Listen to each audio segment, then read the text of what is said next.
তুই এবার তোর বক বক বন্ধ কর।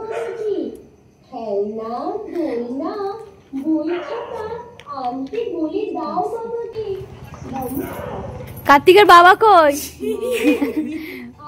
বাবাকে আসতে হবে তো। মার কোলে উঠবে না, আগে বাবার কোলে উঠবে, তারপরে তো।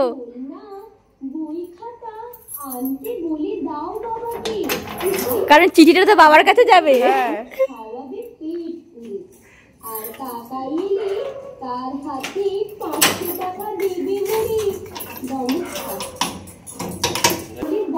নাও নাও, জোগাড় দিয়ে তোলো।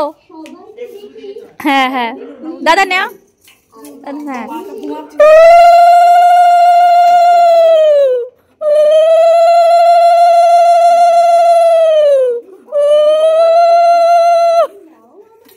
না, কার্তিককে নেবে না। দুজনেই একটু ধরো। মা বাবা খুশি তো? মার ইচ্ছা পূরণ হয়েছে। আর চিঠিটা একটু ভালো করে পড়ো মা বাবা। হ্যাঁ, প্রথমের পাতার থেকে পিছনের পাতাটা আরো বেশি ভালো। কার্তিকের বড় মামা চলে গেছে, একজন শরীর খারাপ তাই চলে গেছে। এই যে ছোট মামা, বড় মামা, বড় মাম্মি আর ছোট মাম্মি আছে।